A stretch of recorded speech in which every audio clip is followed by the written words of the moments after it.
Alrighty. I believe we're probably live. I'm not 100% sure about that. But we'll see how this works out here. Get my camera set a little better possibly. So you got to check this out. See what my hat says? Yeah. So I'm wearing this tonight for a reason. Jesus is coming. Second coming. The last days are in our past. Got that at the lectures this year. Pretty cool stuff. I also have a polo that reads that too. Matter of fact, let me switch this here. I have a polo that reads that, says that same thing too. And but I thought I'd wear this one tonight. Save Ferris, because Ferris Bueller needs salvation. That's just the way I see it. So anyway, we're going to talk about how evil preterists are not supposed to be married tonight. This is going to be interesting. This is actually a question. As a matter of fact, I need to alert somebody that wanted to hear this. So give me 1 second. Maybe. How do I do this? Messenger? Possibly? So, sorry guys, I really meant to right there. I am teaching on preterist marriage. Don't you hate it when people do that? They read you their text as they text it. Right now on my page. Thanks. Here we go. We'll do that. Wow, I totally botched that. Well, hopefully they'll understand what I'm doing. I don't have time to go back and fix it. Now, so this question comes up all the time. Hi, Rick Brown. Good to have you. This question comes up all the time. So why do you preterists marry then? That one and the Lord's Supper. Well, you shouldn't be taking the Lord's Supper because it says take it until the Lord comes. I did a show on the Lord's Supper not too long ago, and since then I've even come up with a lot more stuff. Well, of course, I had a bunch of it at that time that I didn't even present. So go back and watch that one, and maybe I'll do a follow-up to that one of these days. But the fact of the matter is, and this is, yeah, hi, Bobby Allison. Yeah, I got a good story for you. So I'm getting the show ready, and I'm eating some chocolate-covered peanuts, and I don't know, I probably had a bottled water or something. And I look down, and I see my phone, and Bobby's like, "You're live." I'm like, "What? I'm live?" So I'm looking at my computer and all that, and I didn't see anything live. I have no idea how it did it, but it did. It put me on live on Facebook.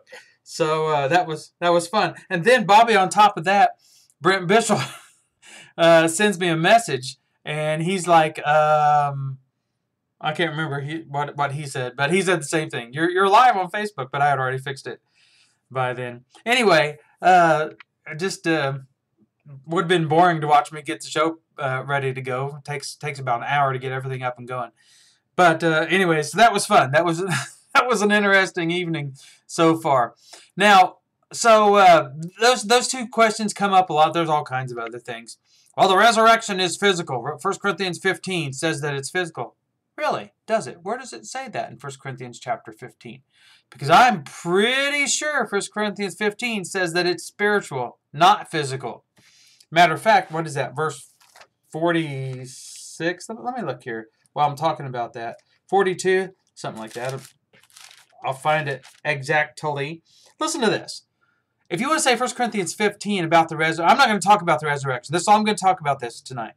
Hi, David, Stephen, and Tim. Good to have you here tonight. The ever-impressive Tim Ogles causing all kinds of problems on Facebook with some people. Anyway, glad to have you. 1 Corinthians 15, verse 42, so is the resurrection of the dead. It is sown a perishable body. It is raised an imperishable body. Perishable, physical, imperishable, Spiritual? It is sown in dishonor, it is raised in glory. It is sown in weakness, it is raised in power. It is sown a natural body, it is raised a spiritual body. So it's pretty clear that 1 Corinthians 15 is teaching a spiritual resurrection, not a physical one. Okay? So, anyway, that's all I'm going to say about that. Just like Forrest Gump. That's about all I have to say about that. Anyway, I need to wet my whistle.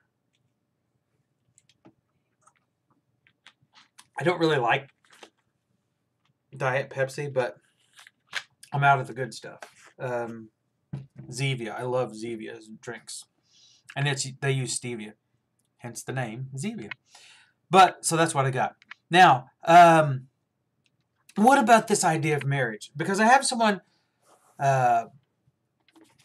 say to me, how about we'll just leave it at that. They say to me on Facebook, they say, actually, Scott Claff, a.k.a. Superman, is with us tonight. Excellent to have you here, brother. He's representing Mid-Michigan, it looks like. So they say to me, well, yeah, I answered that question. Now, this person was very honest. She was very honest, I think, and wanted me to answer about marriage. So I said Matthew chapter 20 is dealing, or rather 22, whatever it is dealing with the levirate marriage. And she comes back and she says, no, it's really not. She doesn't read anywhere levirate marriage. Okay. And that's fair. If you don't see levirate marriage there because it doesn't specifically say it, then okay. But that does not mean it's not talking about it. So let me make this point. Actually, that camera's a little off. That'll drive me nuts. So let me make the point here about this. You know, there are plenty of places in Scripture where Jesus and the other apostles, they quote Old Testament passages, or they quote Old Testament themes, Old Covenant themes, and they don't tell you that they're quoting it because their audience probably didn't need that kind of illustration each time they made a quote from the Old Covenant. So let me make this illustration. See if you get this.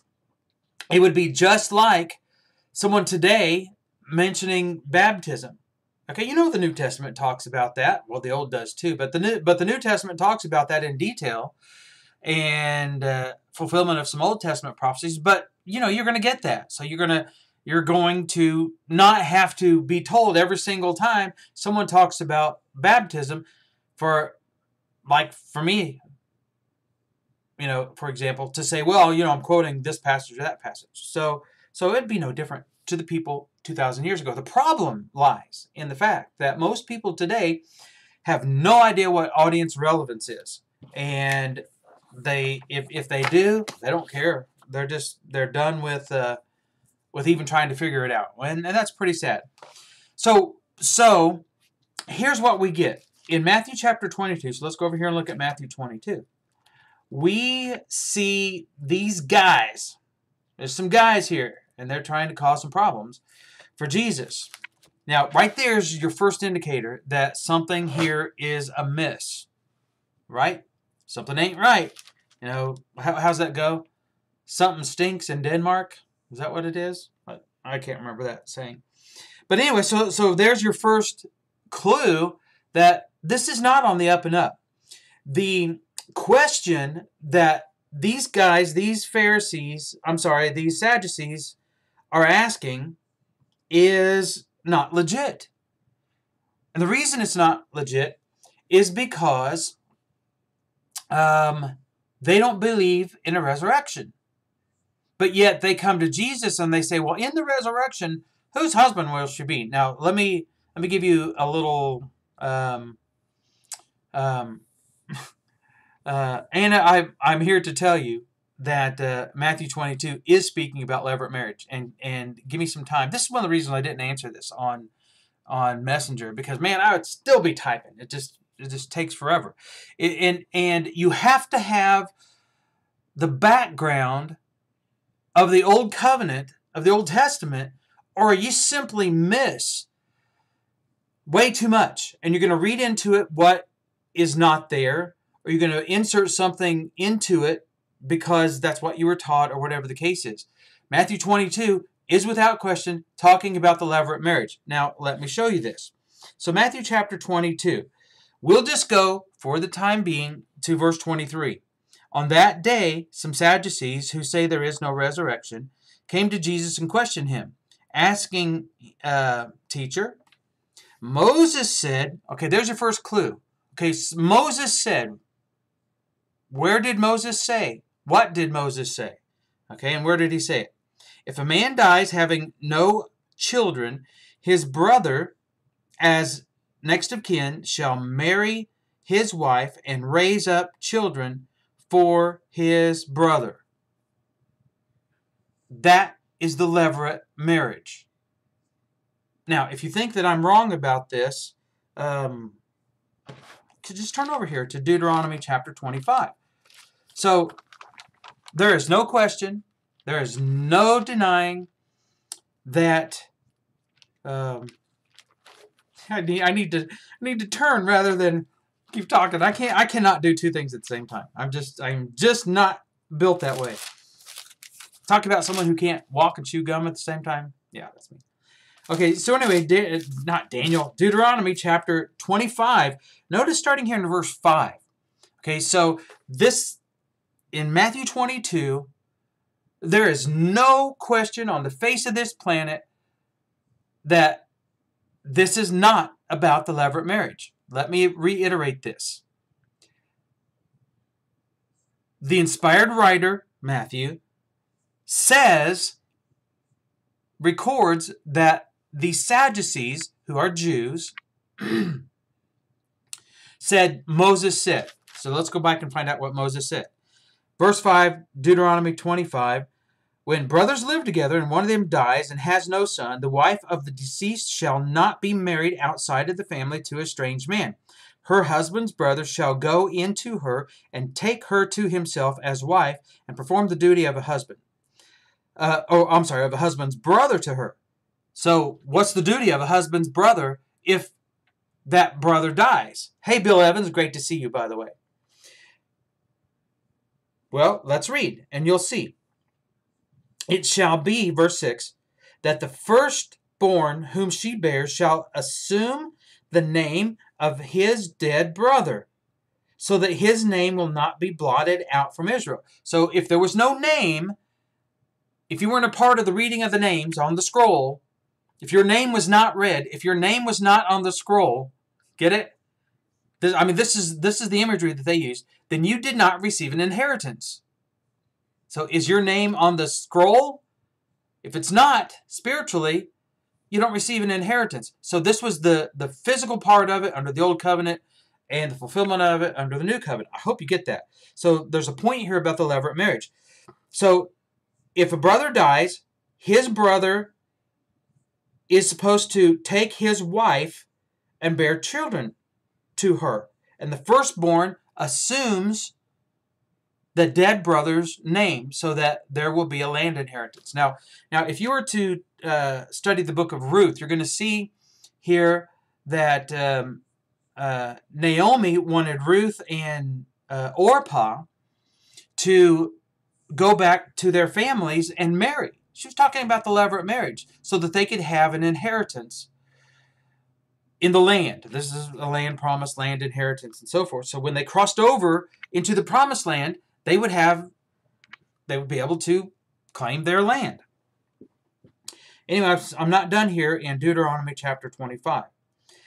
But if the man does not desire to take his brother's wife, then his brother's wife shall go up to the gate to the elders and say, my husband's brother refuses to establish a name for his brother in Israel. He is not willing to perform the duty of a husband's brother to me. And then, so there's a remedy to this. But essentially, if he doesn't want to take her, he can get away with it. I don't know how to get rid of all these pop-ups here. That drives me crazy. Anyway, so if he doesn't want to take her, then he doesn't have to. And there's a way to get out of that, although it's a shame to him to do that. And you can read there through verse 10 to see that. Now, You can't go back to Matthew 22. It is impossible for anybody to say that they are not talking about the levirate marriage, because this is how it works. But they went to the extreme. These Sadducees did, and here's what they did. They said in verse 25 of Matthew 22, "Now there were 7 brothers with us, and the first married and died, and having no children left his wife to his brother. So also the second and the third, down to the 7th. Last of all, the woman died. In the resurrection, therefore, whose wife of the 7 will she be? For they all had married her." Well, mine says had married her. So, whose wife will she be in the resurrection? So they're asking this question. Now, this is a totally bogus question. It's completely bogus. Because, first off, the Sadducees, according to Acts 23, do not believe in resurrection. Now, you might say, well, they don't believe that physical bodies are going to come out of the ground. Well, no, they didn't, actually. They didn't think that there was going to be a resurrection period. But you might say, well, that's heresy. That's terrible. They were allowed to serve in the temple. They took their turns with all of the temple duties and everything else. Their take on the resurrection, as some ancient rabbis attest, can be found in the book of Job. So let's look at Job. Let's get on the job with Job. Sorry, Job. I don't know, it's just been one of those days. Okay, so look at this. So, Job chapter 14. Look at Job chapter 14. So, in Job chapter 14, he talks about this man, where's the hope of the tree of life? This is in verse 7. Well, verse 1, he said, this is where he says, man who is born a woman is but few days and full of trouble, which is true. But look at verse 7. This is Job 14 and verse 7. For there is hope for a tree when it is cut down, that it will sprout again, and its shoots will not fail. So you cut this tree down, you kill it, but it comes back to life. It sprouts back up, has life left in it. Though its roots grow old in the ground, and its stump dies in the dry soil, at the scent of water it will flourish, and put forth springs like a plant. But man dies and lies prostrate. Man expires, and where is he? So Job is saying the tree comes back to life, or it can. Not all of them do. We know that, right? But he's using this as an illustration. He says the tree comes back to life, but man does not. So these Sadducees would read passages like this and a couple others I'm going to show you. And according to the ancient rabbis, according to rabbis and ancient tradition, okay, that these Sadducees came up with this belief from passages like this. Verse 11, as water evaporates from the sea, and a river becomes parched and dried up, so man lies down and does not rise. This is how Job felt. When a man dies, he doesn't rise again. Not like the trees, not like the rivers, none of this stuff. He dies and he does not rise again. Until the heavens are no longer, he will not awake nor be aroused out of his sleep. Now, knowing the Genesis 8:21 promise, knowing the Abrahamic promise, knowing the promise that God said he will never destroy the world again. He will never kill every living thing again. God's going to have a pretty difficult time keeping that promise to never kill every living thing again if he was just kidding and said, well, I'm going to do it by fire, but not by water. So anyway, Job understood that promise. Let me read this again. Job 14 and verse 12. So man lies down and does not rise until the heavens are no longer. He will not awake nor be aroused out of his sleep. Oh, that you should hide me in Sheol, that you would conceal me until your wrath returns to you, that you would set a limit for me and remember me. If a man dies, will he live again? All the days of my struggle, I will wait until my change comes. He's talking about death. When you die, you're changed. The spirit goes back to God who gave it. What happens to your body? It returns to the dust. That's the problem. Excuse me, got a tickle in my throat. That's the problem with this concept, okay? Sorry, I kind of lost my place there. So until my change comes, he says, I will not arise. So the Sadducees took this literal and they said, there will be no resurrection. So here was their thought. Just what we read here in Job. Job talks about this also in the 16th chapter. He talks about it in the 17th chapter. And then in chapter 19, he says, listen to this. He says, Job 19, verse 23, oh, that my words were written, that they were inscribed in a book. Okay, I went through this last night. But, you know, you didn't watch last night, so I don't expect you to go back and watch that video. It was about Norm Fields being very close to preterism. He is. He really is. Proud of him for that. Anyway, so in Job chapter 19, 23 through 29, Job talks about this resurrection. And he says, as for me, I know that my Redeemer lives, verse 25, and at last he will take his stand for the dust. Mine says on the earth, but it's footnoted for the dust. Even after my skin is destroyed, yet from my flesh I shall see God. Now, Brown, Driver, and Briggs points out that this phrase should be and can be, and other translations use this, apart from my body in disembodied state. So what you have are these translators that inject their physical resurrection beliefs into many passages. The same thing happened in the first century. And we wonder why people have been so deceived for the last couple thousand years on what the resurrection is. The more I talk to people about resurrection, the more I realize that they're completely and totally confused. Let me just put it this way. Resurrection that has been foretold, the one Daniel 12 was talking about, and all these, what Job's talking about here, they all have to align and work in conjunction with one another. That resurrection is the souls coming out of Hades, or Sheol. Sheol's the Hebrew term, Hades is the Greek term. Jesus talked about this place in Luke 16, and the erroneous teaching about Luke 16 has really just taken people off on this tangent. And they think, oh, well, you know, when you die today, you go to the Hadean realm. I'll tell you, I was talking with a member of the Church of Christ today, actually several of them, about these concepts. One of them, actually, I was talking to this person on the phone, and one of them actually said, you know, I agree with you. Now, he doesn't believe there's going to be or he believes he's a futurist, in other words, believes there will be a future resurrection and a future coming of the Lord. But he says, I agree with you that you go to heaven when you die. About 10 years ago, long before I was a preterist, actually it's probably longer than that now that I think about it, but anyway, one Sunday morning I was teaching Bible class, and I said, guys, I have come to the conclusion that you go to heaven when you die. You do not go to the Hadean realm. And it was no surprise to anybody in that class. There were a couple of them that kind of balked at it.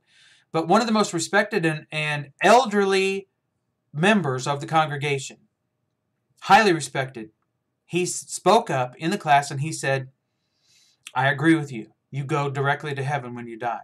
Now, what I didn't understand then, I was starting to see some of these things, but what I didn't fully realize then is if you believe heaven is open and you go to heaven when you die, you're a preterist. That is a preterist concept. And that's exactly what Job was talking about. Now, how does all of this equate with the levirate marriage? Okay, so let's go back to Matthew chapter 22. Matthew chapter 22 is talking about marriage. Go back to the first verse and the context of the chapter. And Jesus is talking about marriage and the wedding feast.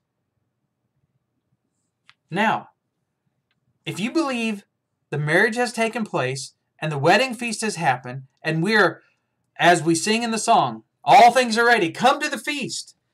Come, for the doors are open wide. What are you singing when you sing that song? Here's what you're singing. The marriage has taken place.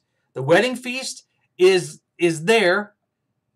And the doors to the feast are open. That's the doors of heaven. You don't feast until the wedding takes place. Now, Norm Fields says, no. You do not go to heaven when you die. Well, you do go to heaven when you die. You're just going to have to wait a while. Well, wait a minute. You go to Hades, but you go to heaven. Christians go to heaven. Okay, well, so which is it? Do faithful Christians go to heaven? Let me ask it this way. Okay, you all tell me. This is the context. I'm still in Matthew 22. I'm explaining this. Are Christians today, faithful Christians, those immersed into Christ, they're added to the body, Galatians 3:26 and 27, added to the body, right? Are they barred from heaven? Are they barred from being with God and being with Jesus? No, they are not. They are not. And to teach otherwise is to go back and teach the things of the Old Testament. Under the Old Testament system, death reigned from Adam until Moses. That death was the Hadean realm, the separation from God, from Yahweh, because of sin. Until the sin was dealt with, there was no salvation. Do you get that? Now, I'm going to say something that's going to blow y'all's mind. I'm going to say this, and then I'm just going to touch the base. I'm rounding it and go to the next one. But I'm going to let you simmer on this. The blood of the Lamb never went into heaven. There you go. You just think about that. You show me where it did. I can show you what blood went into heaven, but it wasn't the blood of the Lamb. Anyway, yeah, this will be all over Facebook tomorrow. So anyway, back to Matthew 22 and the wedding feast and the wedding motif and the wedding theme. So these Sadducees come up with this trick question and they say, then whose husband, or I'm sorry, whose wife will she be of these 7 brothers that she married, never had any children with? Here's the answer that Jesus gives. Well, verse 28. In the resurrection, therefore, whose wife of the 7 will she be? For they all married her. And Jesus answered and said to them, you are mistaken, not understanding the Scriptures nor the power of God. What power is he talking about? What Scriptures is he talking about? He's talking about the Old Testament. The New Testament was not written when Matthew chapter 22 was enacted, when it was happening in real time. When this conversation that Jesus had with the Sadducees, there was not one stroke of the New Testament recorded. So, are you ready for this? Jesus said, you do not understand the Scriptures. I just showed you in the Scriptures where there would be no physical resurrection. Job stated it. And I think he stated it under inspiration. Now, Jesus said, you're mistaken, not understanding the Scriptures nor the power of God, for in the resurrection they neither marry nor are given in marriage. Okay, this idea of marrying and giving in marriage is the Levirate marriage law. Take your brother's wife. Raise children to them. Now, why is that important? It's important because under that old covenant system, you got inheritance through your physical seed. Your physical family, that portion of Israel, got the inheritance through physical means. In the resurrection, you are not procreating for an inheritance, not physically. We do not produce Christian babies today. I got news for you. When your child is born, he is not or she is not a Christian. Not a Christian. They're a human being. They're innocent. They're safe. They're saved. I don't care how you want to look at it. That's how they are until they reach that age where they become accountable. So, that's how things work today. But back then, this isn't how it worked. Now, these Jews were looking for a physical kingdom. And we have to pause right here, and I want to show you this. These Jews were looking for a physical kingdom. Matthew, Mark, Luke, John 12. I don't remember, 17, maybe. No. John 12, 20. It starts in 27. Listen to this.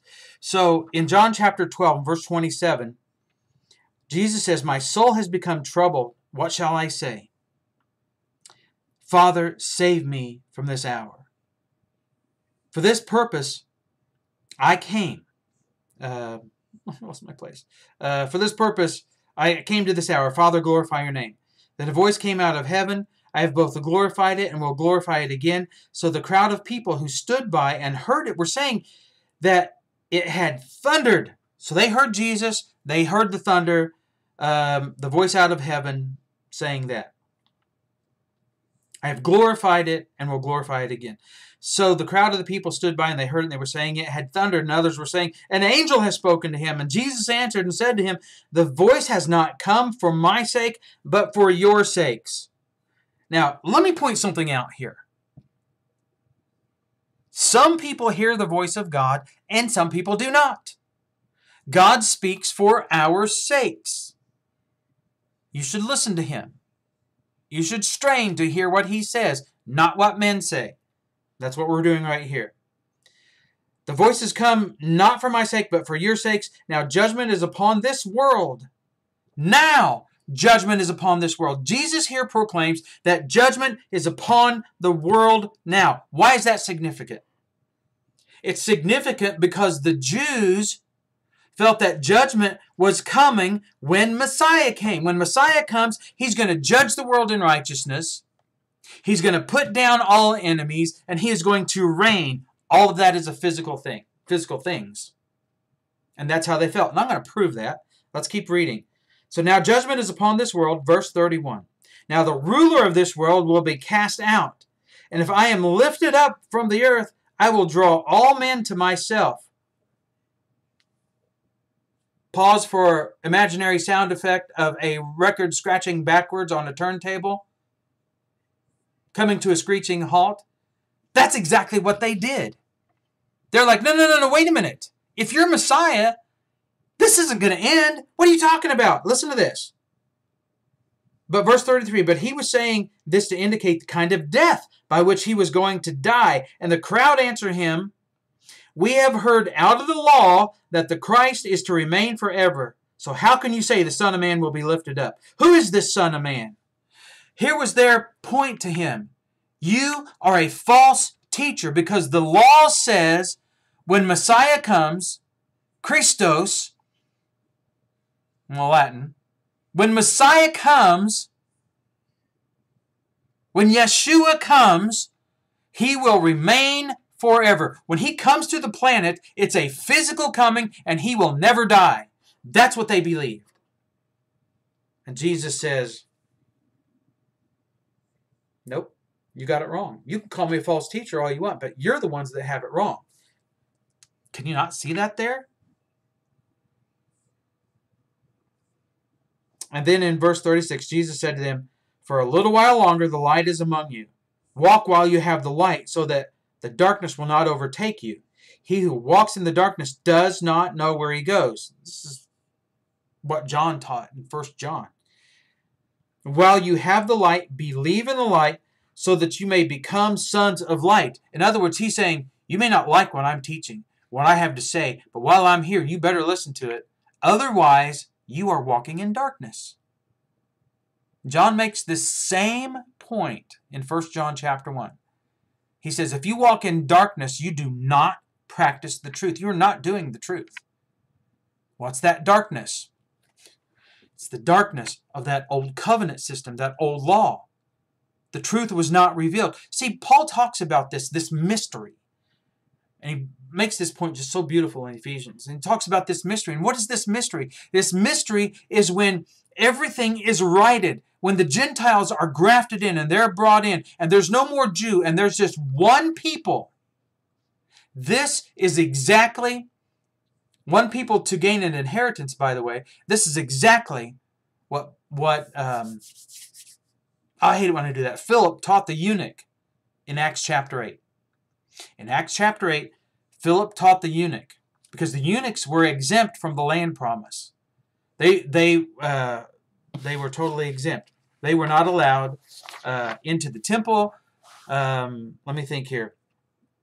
Deuteronomy 23, I think it is, says that if their testicles have been crushed, they become impaired, or whatever the case is.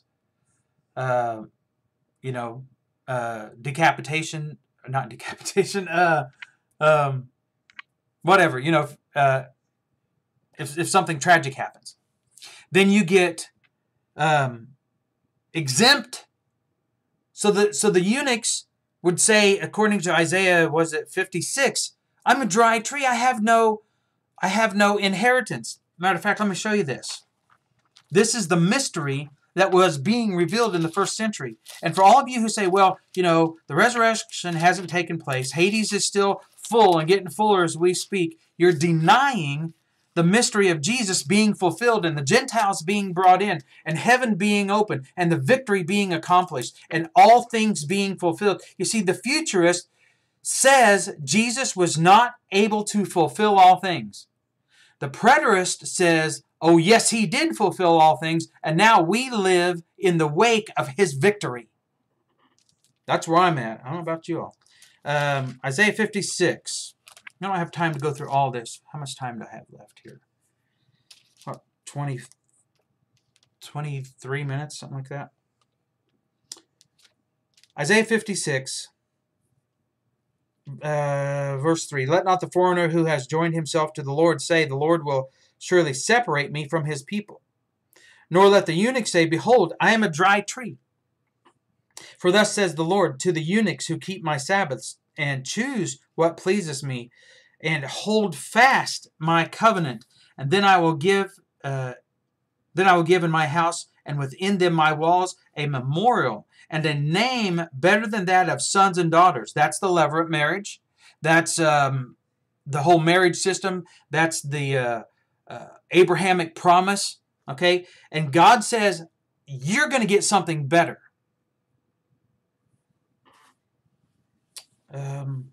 Boy, I just wish I had more time.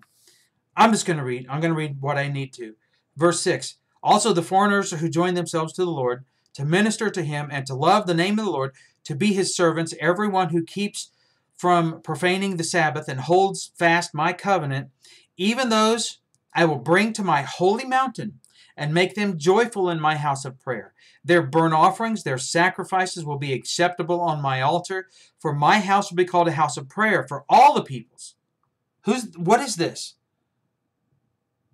This is the fulfillment of the Abrahamic promise. It was never meant to be a physical fulfillment. Never. Did Israel ever receive the promises that they thought they were going to receive? No.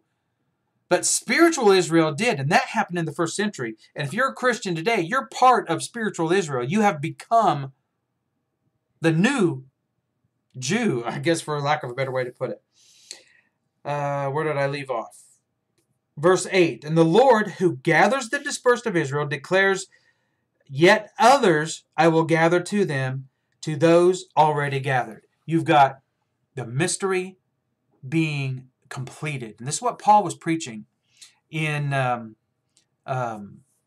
Ephesians. And he said, when you read, you can know what I'm talking about this mystery. That's in Ephesians chapter 3. Okay, I saw my name here. I better take a look at this. Anna, if Jesus fulfilled all things, then the resurrection had to take place.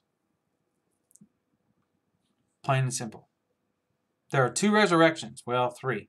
There's a physical resurrection of Jesus was the sign of his spiritual resurrection. Him coming out of that tomb by his power and by the power of the Lord and defeating the grave was the sign that he was resurrected. Where was he resurrected from? He was resurrected out of Hades, out of Sheol. He actually told the thief on the cross, this is where I'm going to go. You're going to be with me. Who was able to escape from there? Wasn't the thief on the cross? Only Jesus. Romans 6 teaches that principle. 1 Peter chapter 3, I think it's about verse 17 and following, says that he went to Hades in his spirit, in his soul. Now, he could not have come out of that grave. There would be no sign of his resurrection if he didn't physically come out of that grave. There's a physical and a spiritual component to us. So that was a necessary thing. Now, another resurrection is the spiritual resurrection of believers while they live. Well, of people who become believers while they're physically alive. Paul illustrates this in Romans chapter 7. He says, I once was dead, but now I'm alive. Well, was that physical or spiritual? There's only one answer to that. There's also this resurrection of the dead ones, this plurality of people that we read about in 1 Corinthians chapter 15. And that is the resurrection that occurred at the coming of the Lord. Jesus was the first fruits. This is what 1 Corinthians 15 teaches. He was the first one to come out of there. He went and he did his work. He offered the atonement, and then he came back out of heaven just as the high priest did, follow the 7 feasts. He came back out of heaven just as the high priest did to offer, or not to offer, but to pronounce that the atonement had been accepted, and they now had forgiveness. And then they lived in the 8th day celebration after that, in the Feast of Tabernacles and the 8th day celebration. We are spiritually today in the 8th day celebration. That's the feast. It's all over the place. It's all these metaphors. Okay, so I thought I might say that. So if the resurrection has not taken place, you do not have salvation, and the law is still in effect. Where did I leave off? I got so many things I want to say here about this levirate marriage. But in Acts chapter 8, what did Paul preach to this eunuch? He preached Isaiah 56. The eunuch had been reading from Isaiah already, and he just picks up where he left off. Where do you think he went? The eunuch says, well, who's he talking about, himself or somebody else? And Paul says, Philip says, I've done that all my life. Philip says, okay, let's start where you're at, but I'm going to show you some more things. And you know what he taught him? He had to have taught him. You don't have to worry. You receive an inheritance. You receive it right now. You can have it right now. And then the eunuch says, wait a minute, I can get the inheritance? And Philip says, you can. So the eunuch says, well, see, here's water. What's hinder me from being baptized? What do you suppose he taught Philip? You can receive the inheritance. You receive this through baptism, being immersed into Christ. Baptism, guys, is a whole lot more than water. But baptism is ineffectual if there's no belief. Belief is ineffectual if there's no baptism. If you don't believe, and you're not going to get baptized. Period. That's what they taught. So I'm not going to teach anything different. So that's what he taught him. Now, let's go back to Matthew chapter 22. So in Matthew 22, was this a legit question? No, it wasn't. They knew good and well that they didn't believe in the resurrection. That's why Jesus said to them, you're just wrong. So you don't understand the power of God. You don't understand the Scriptures. And I just showed you what the Scriptures were and told you. It's no question. It's not the New Testament. It's the Old Testament. Scott, I don't know. But they do, don't they? That's why there's good men like you and Bobby and Tim and whoever else gets to watch and comment. So I appreciate you guys handling that.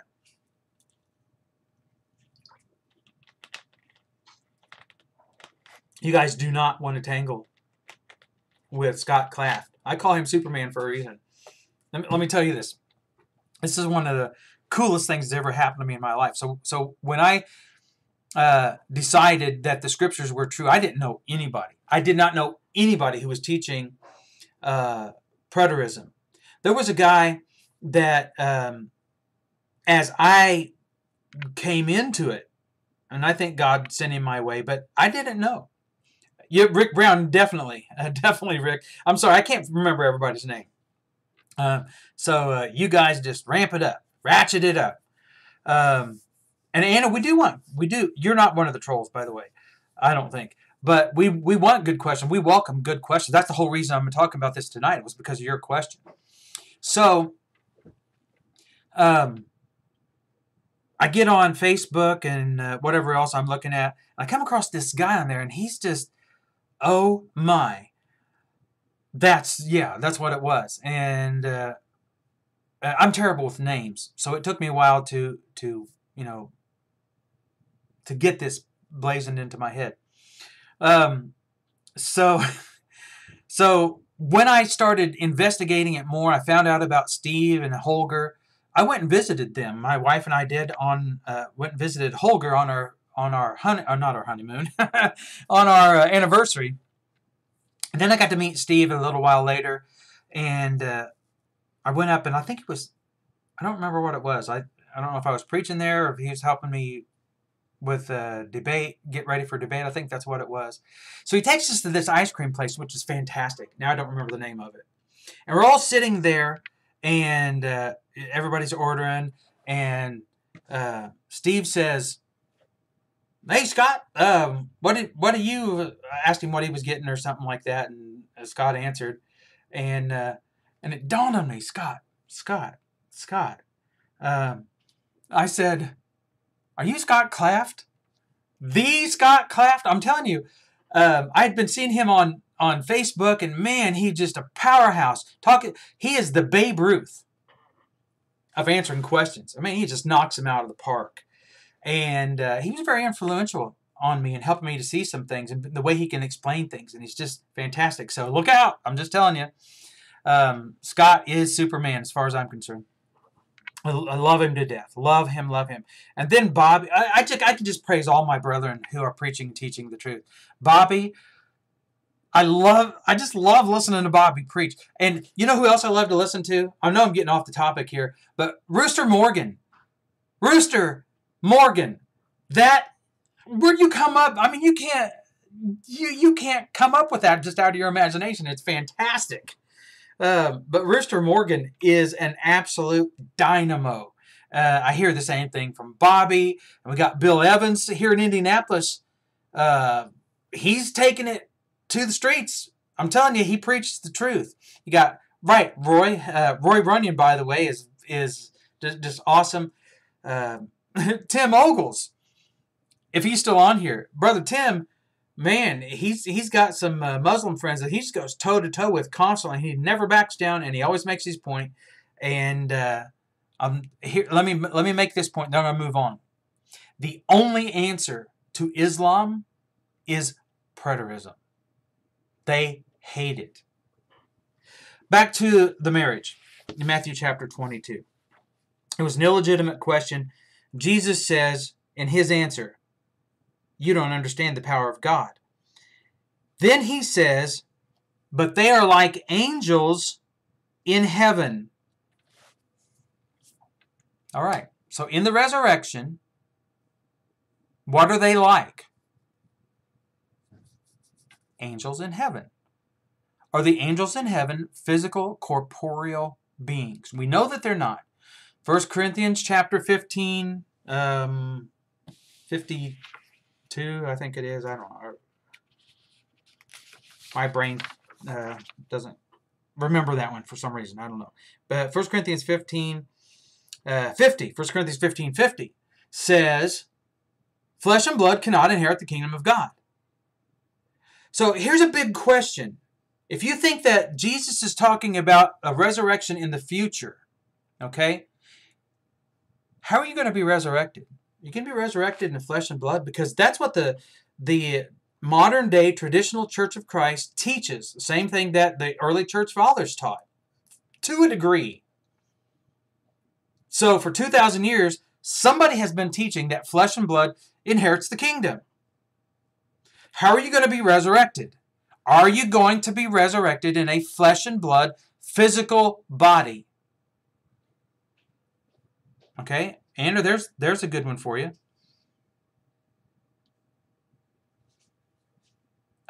Angels are spiritual. There is no sex. They are not male or female. There is nobody like that created by God today.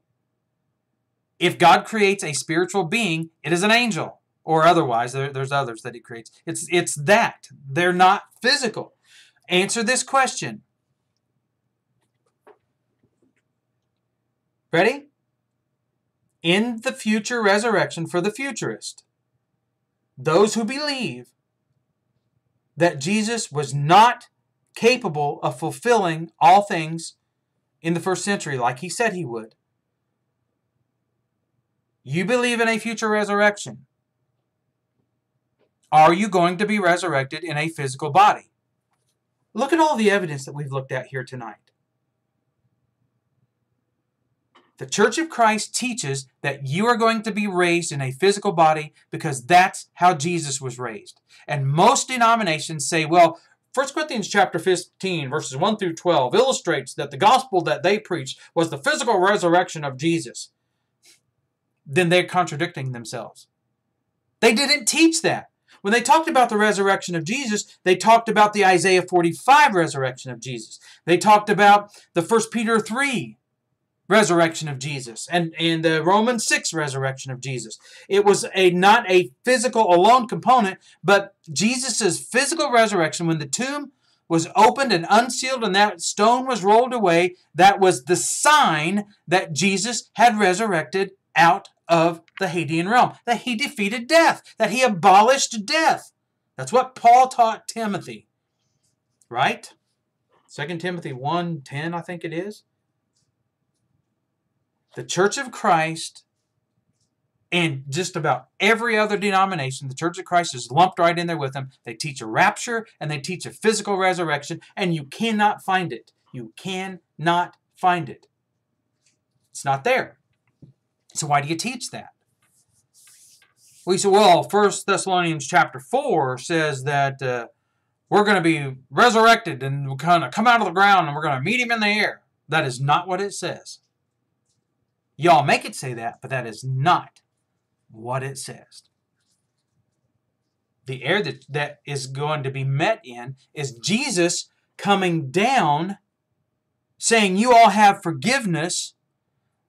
Hades has been emptied, and now he dwells with his people in the tabernacles, in the tents, in their abode, in the air. The air is where they live. It's the realm of mankind. And he defeats Satan, casts him into the lake of fire, because he was in charge of this world, according to Ephesians chapter 2, and I think verse 2. So you think Jesus was victorious in the first century, but yet you teach, this is what the futurists teach, Jesus was victorious, and we can be saved. But yet, if you believe that heaven hasn't been opened, was that victory? You believe that you still go to the Hadean realm, just like they did in the Old Testament? Where's the victory in that? You believe that Satan is still the ruler of this world? Where's the victory in that? If you're a preterist, you worship and follow and love a victorious Savior.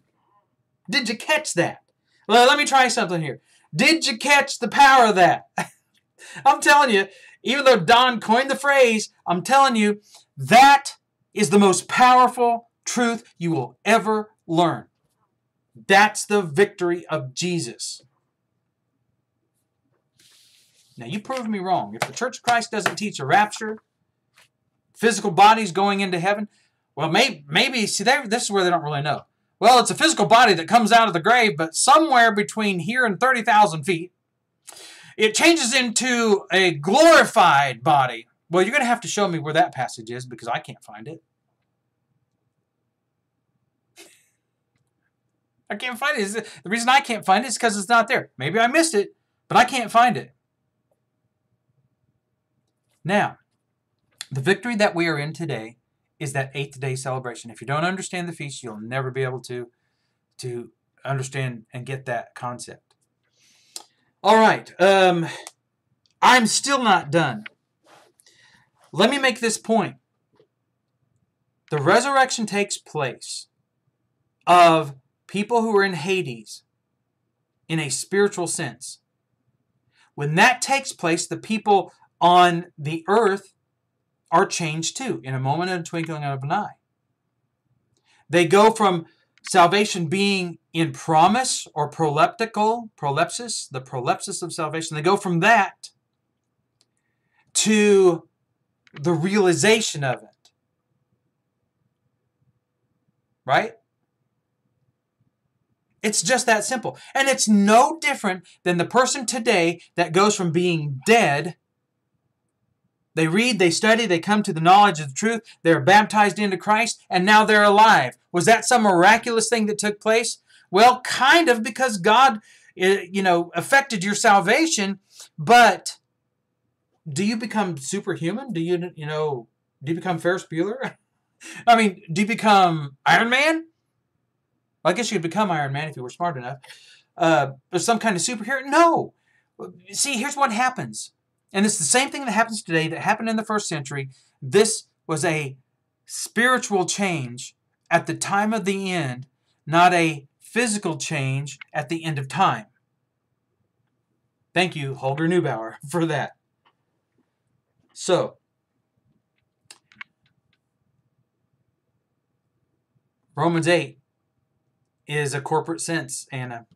You have to see that. It's talking about the body of Moses and this new body.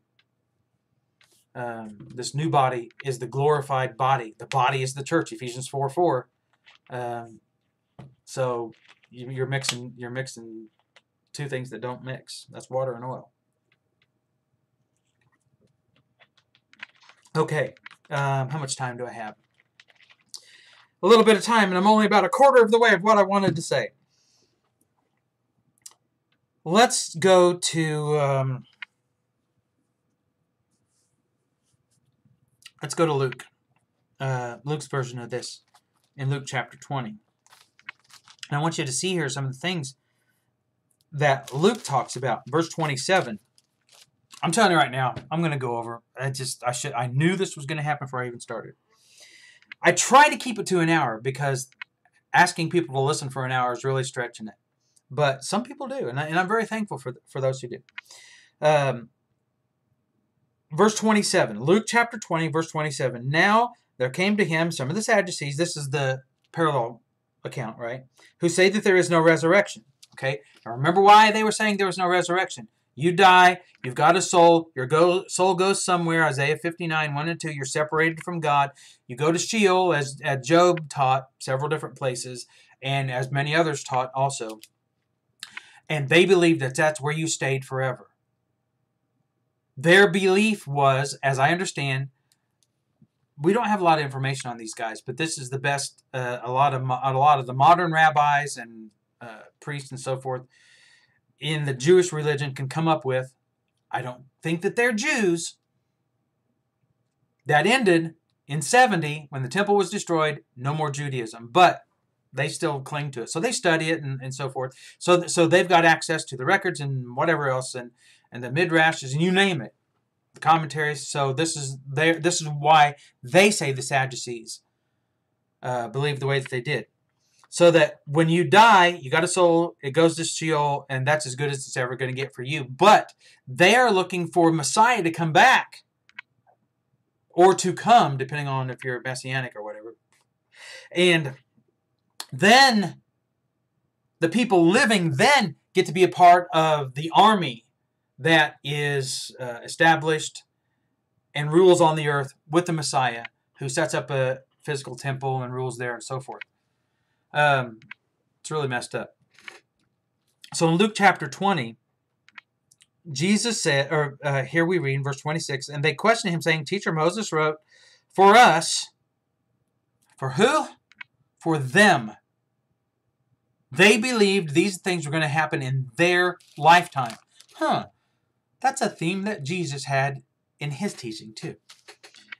anyway, wrote for us that if a man's brother dies, having a wife, and he is childless, his brother should marry, and the wife raised up children to his brother.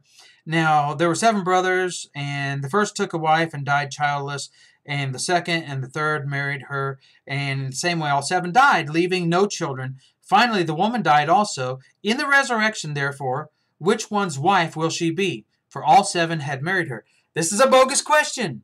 They don't believe that there's going to be a resurrection. And they are equating marriage with the levirate marriage, which was physical. Now, Ezekiel 37, the section of Scripture, at least 36 through 39, but you got the Valley of the Dry Bones talking about this resurrection, and they believed, I don't know how the Sadducees explained that one, but many of the Jews, not all, I mean, this is all over the board, but there was a belief among them that there would be physical bodies raised coming out of the ground to fight a physical battle, a physical war with a physical Messiah there to physically rule over them. And so, are they appealing to that? I think maybe they are. Although I can't really say because they don't say, and we don't know a lot about these guys. Jesus destroyed them. I know that. That was evident in Matthew 20. And a couple of years after the destruction of Jerusalem, as I recall, they were gone from the planet. Jesus said to them, the sons of this age marry and are given in marriage. What age? The physical age of Moses. But those who are considered worthy to attain to that age, what's that age? The spiritual age of salvation. And the resurrection from the dead. You want to tell me if this age isn't Moses, what age were they living in? The Sadducees had just said Moses wrote for us, so it's the age of Moses. Now, if you want to say that that age is the next age when Jesus returns, what was the age in between there? He only talks about 2, this age and that age. He doesn't have a gap theory going on here. Okay? So Jesus said, the sons of this age marry, those who are in the age of Moses. Why do they marry? And give in marriage. This is the levirate marriage law. Marrying and giving in marriage. In this case, the levirate marriage. This is what they're referring to. And he's answering their questions in the way that they asked it. But those who are considered worthy to attain to that age and the resurrection from the dead neither marry nor are given in marriage. The levirate marriage law ceases when the next age comes. You are saved spiritually. You are affected spiritually, not physically. If you are saved physically, you will never die. John 11:26. He who lives and believes in me shall never die. Is that physical death? We know that it's not. So why would you just continue that on forever and ever and ever? It's not physical death. It's spiritual death. You're never going to die. And that's a powerful truth. Norm accused me of Matthew, what passage? Matthew 16:28, I think. He said, John Watson's favorite passage, Matthew 16:28. Well, it's a pretty powerful passage, but hey, this is all about salvation and bringing salvation, improving salvation. I asked somebody on Facebook, I don't know who it was, they might be watching tonight, I don't know. But I asked them to tell me what the testimony of Jesus is. They said, it's just, your preterism is just a hobby. Well, tell me what the testimony of Jesus is. Revelation 19:10, the testimony of Jesus is the spirit of prophecy. Now, tell me what the testimony of Jesus is. And I will show you where Paul used prophecy to prove Jesus as Messiah, where Peter and all of the others used prophecy to prove Jesus as Messiah, and that salvation had come, and that he was victorious, and prophecy proved that. Why would we stop using it 2,000 years later, or 2 million years later, for that matter?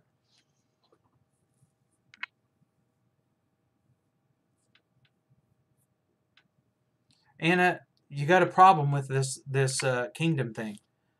let's go back and look at this. Luke 21. The sons of this age, right, are given in marriage. What age did Jesus speak these words in? We know that he was born under the law. Even most people in the Church of Christ say Colossians 2:14, that the law didn't come to an end until on the cross, which is incorrect, by the way. It's not the law that was nailed to the cross. It was the things which were against us. The law still had to be fulfilled. It was not fulfilled at the cross. You get a real problem with that. So anyway, we know that he was born under the law of Moses. So what is the age to come? See, the Church of Christ teaches that the age changes when Jesus returns, which they're right about. They're just 2,000 years off of their timing. They have a seriously sloppy timing chain in their eschatology, and it has slipped several teeth backwards. No, forwards or something. I don't know how that would work. If you're a gearhead, you know what I'm talking about. So Jesus says the sons of this age was the Mosaic age, if you want to put it that way. Mary. It's the people that were alive when he said this. Then when does the next age change? When does it change to the next age? The answer to that is in 70 at the return of the Lord. Now, the Church of Christ generally teaches... Oh, no. What did I do? I don't want to do that.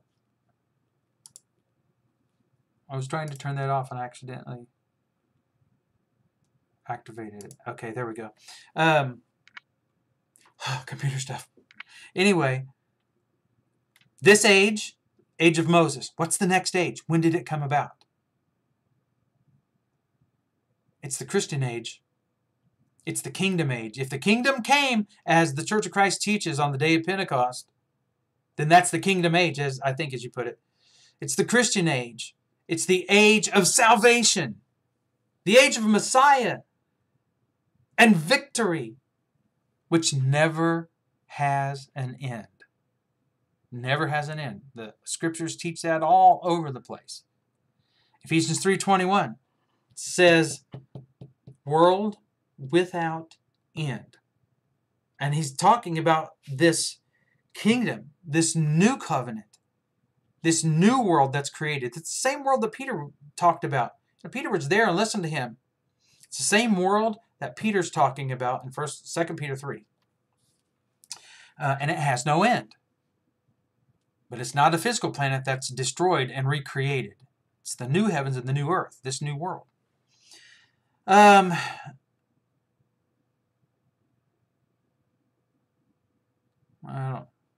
don't know. Whatever. So there we go. That's this age and that age. There's no age after that age. It's an everlasting age. So let me keep reading this and wrap this up. Verse 36, Luke 20. For they cannot even die anymore, because they are like angels and are sons of God. These are people who were alive and they died. Spiritually, when I die, I will not be married to my wife anymore. Physically. When I die, I will no longer be married to my wife. Everybody gets that, and everybody understands that. I'm persuaded, we'll know each other in heaven just like we do here. But I will not be male or female, and neither will she.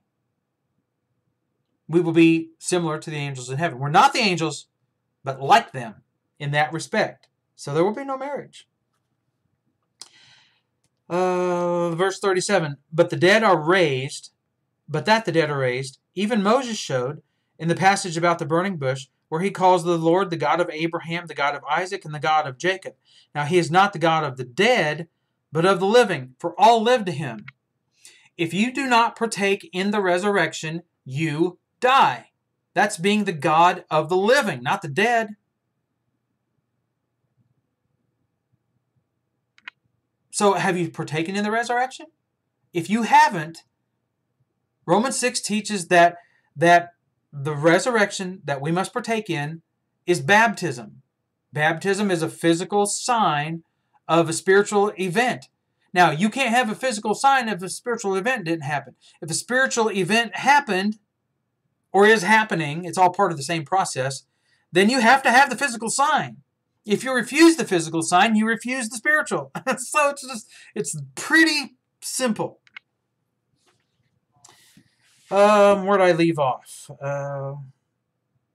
Verse 39, some of the scribes answered and said, Teacher, you have spoken well. So they got what he was saying. They got what he was saying. They understood it. You've spoken well. And he shut them down. For they did not have the courage to question him any longer about anything. So, for those who are naysayers today, they should listen to this and they should get this as well. That essentially puts me about done. Let me say, this is kind of cool. I have a tendency not to watch, for those of you who watch on YouTube,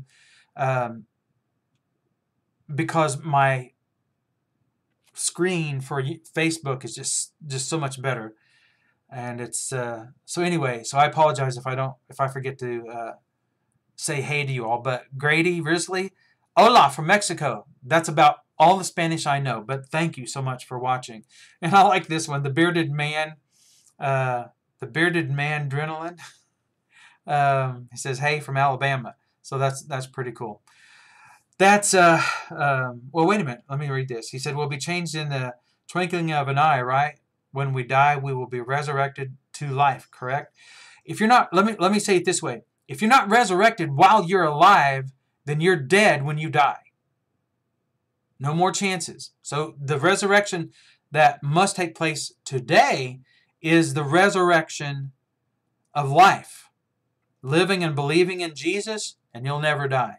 Paul said, I was once dead, Romans 7, but now I'm alive. So there's not a resurrection that takes place in the future. If you're not resurrected today, it's over with for you. Now, let me point this out. John 3:16, for God so loved the world that he gave his only begotten Son, that whosoever should believe in him should not perish, but have everlasting life.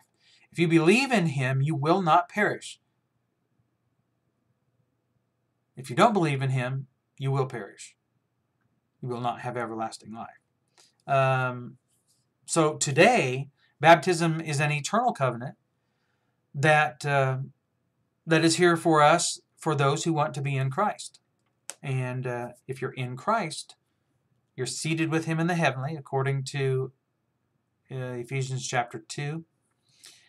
If you're in Christ, you're clothed with him, in him. That's Ephesians 3, 26 and 27. Ephesians is pretty good for this stuff, by the way. Romans chapter 6 teaches this very same baptism that we're talking about. And there are some who say, well, baptism ended in the first century and it was just for Israel. No, what was just for Israel was the miraculous gifts. It was a down payment, according to Ephesians 1, on the coming salvation. Baptism is the emulation of the death, burial, and resurrection of Jesus. So we have to emulate his death in order to be saved. Now, a lot of people say, well, that baptism is spiritual baptism. That's being immersed in Christ spiritually. Well, if you're not immersed in Christ spiritually, then you're going to be lost, even if you got baptized. And that's fantastic to hear. I'm glad you're a baptized believer. That's fantastic. A new man. Love it. Okay, so I could ramble on longer and longer and longer, but I am going to go spend some time with my wife. Can't neglect the wifey, because marriage is honorable above all. Let each man have his own wife. 1 Corinthians chapter 7. Not multiples. I know that's a controversy right now. But, by the way, how many brides did Yahweh marry? Or Yeshua? Huh? Just one. I think that speaks lots. All right. I gotta address this. Sorry. Sorry, but I have to. Hey, Bob, I love KFC! Exclamation point. Then he says, Colonel Terry Thacker says, why don't you tell, I don't know who Bob is, why don't you tell John to stop coming to Norm's show and try to cause trouble if you don't like my comments? Norm is welcome to, I have a standing invitation to Norm. He's welcome to come on my program and we can talk back and forth anytime. I like Norm. I don't know why. I see a glimmer of hope there in him. Norm is a lot closer to being a preterist than Colonel Terry Thacker is, without question. Billy, I love you, brother. Hey, just go back and replay this. So maybe next week you can join us. Billy Williams taking it to the streets too, preaching the truth, standing for the truth. We're very, very thankful for you, Billy. Okay, that's about all I've got here for tonight. Hey, I love each and every one of you, and I'm very appreciative for the questions. I do the best that I can to answer them. There are sometimes I don't have the answer, and I'll need to study it and figure it out. And that happens to me. That happens to me often. I don't have all of the answers, and any man who says that he does, and that's just the height of arrogance. I'm a Bible student, and I just want to be right. This is what I see that's right. And there you go. That's just all there is to it. Jesus taught, I put a post on my page. I don't know how many comments it's got now. For some reason, I can't see how many comments it's accumulated. But the last time I was able to see it was at like about 600. And the post says something like this: there's not one single Bible verse anywhere in the scriptures that puts the second coming of Jesus beyond the first century. All of the apostles taught it. Not all, but Jesus taught it. He taught he was coming in their lifetime. The apostles taught the same thing. The brethren believed it.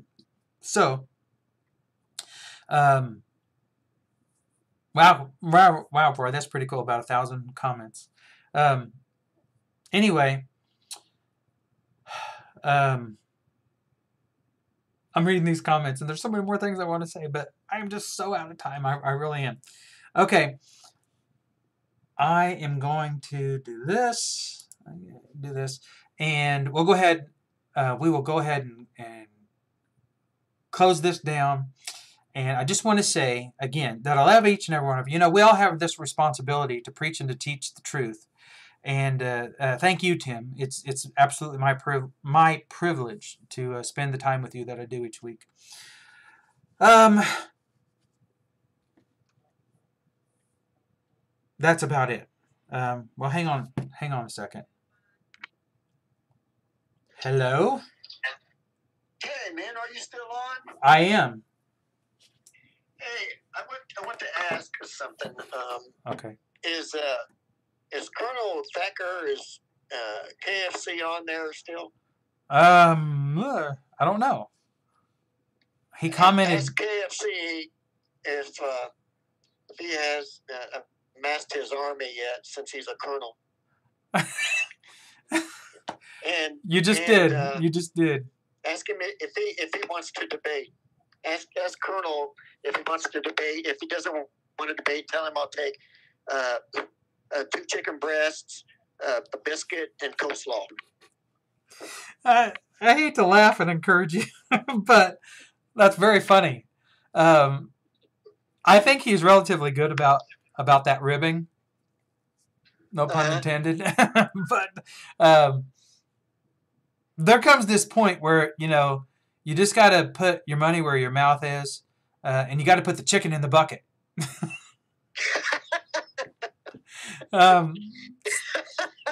So, and hey, we don't want all wings. Hey, Colonel, we salute you, Mr. KFC. Yeah. I'll say this.